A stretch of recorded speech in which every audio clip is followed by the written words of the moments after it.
Soul. I'm your science teacher. We are learning science revision of physics part. Now, in motion, we first saw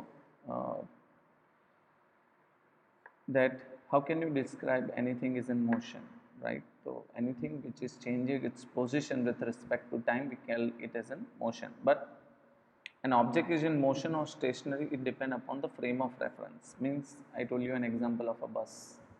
There are person sitting in a, two persons are sitting in a bus, in the same bus. If they see each other, for them they both are stationary. But if the person on the road look at the person inside the bus, for them they are moving. So again, somebody is in motion or is stationary, it depends upon the observer, right? So that's what we call a frame of reference. So describing motion is what I say, changing its position with respect to time. Then we saw distance and displacement. Distance is what? The total path covered by an object, and displacement is the distance between the start point and the end point. Exactly. Right? So that is what the definition is there. The shortest distance between initial position and final position, we call it as a displacement. Then we saw uniform and non-uniform motion. If an object travel equal distance in equal interval of time, we call it as a uniform motion. And if an object does not travel equal distance in equal interval of time, we call it as a non-uniform motion. Right? Then we saw what is speed. Speed is distance travel upon time taken. Speed is distance travel upon average speed is total distance upon total time. And the SI unit is meter per second. Please understand, this can be asked as a 1 mark question. SI unit, this definitions, right? Velocity is displacement upon time taken, right? Odometers, what does an odometer measures? Rate of change of velocity, that we call it as an acceleration. A is equal to V minus U upon E, change in velocity upon time taken, and the SI unit is meter per second square. This SI unit can be asked as a blank. Right? Then we saw graphical representation of motion, right?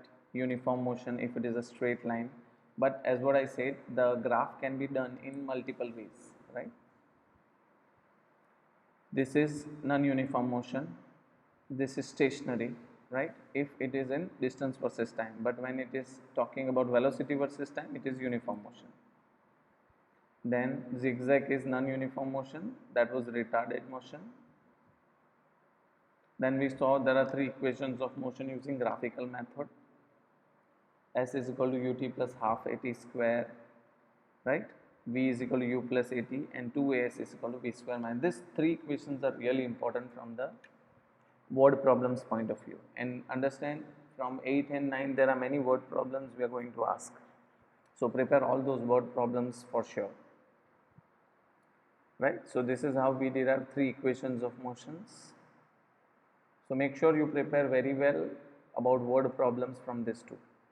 Uniform circular motion. Circular motion is what? If an object travel, right, in a circular path, that we call as a uniform circular motion with a uniform speed. Okay.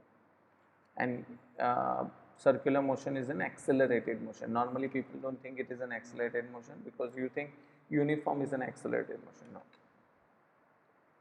Right? So this is how you will get it. Make sure you understand those all formulas. Word problems are very important. Do all the word problems. If you have any difficulty, you can ask for the same. Then we saw force and laws of motion.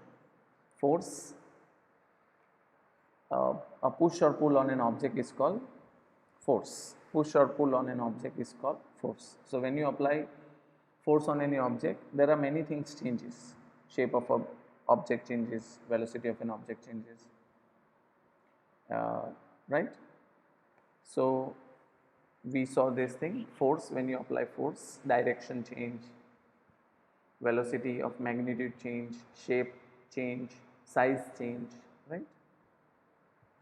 So then we saw balance and unbalanced force. Balanced force are like equal and opposite forces are applied on an object, it's called balanced force.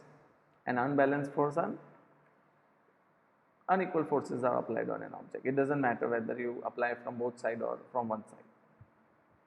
Then we saw Newton's first law of motion, right? But before Newton's first law of motion, Galileo derived that. Okay, Galileo, what did Galileo say? See, Newton gave the first law of motion from the prediction of Galileo. Galileo said if you roll an object on a frictionless horizontal surface, it will reach at the same height, no matter what is the angle of inclination.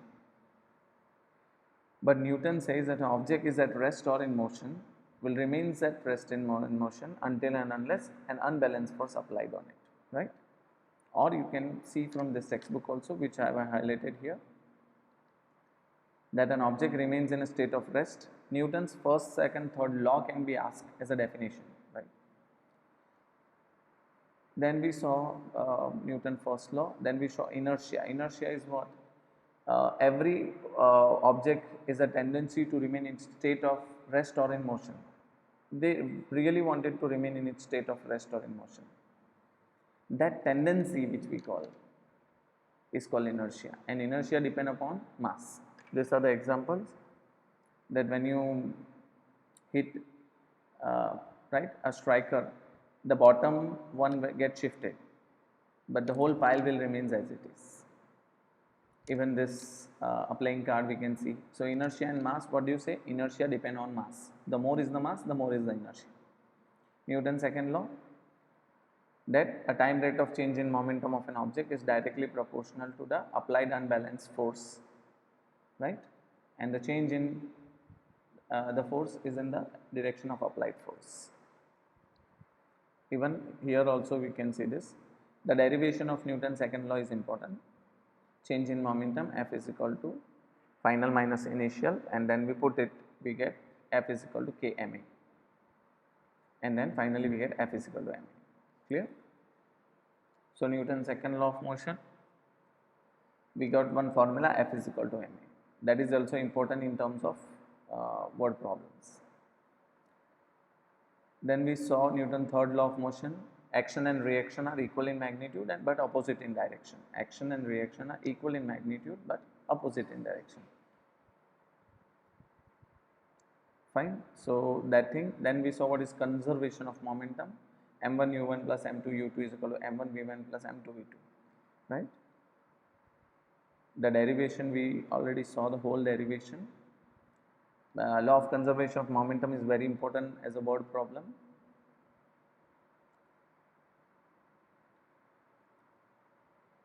Fine. So understand this thing, the word problems are important from both the chapters.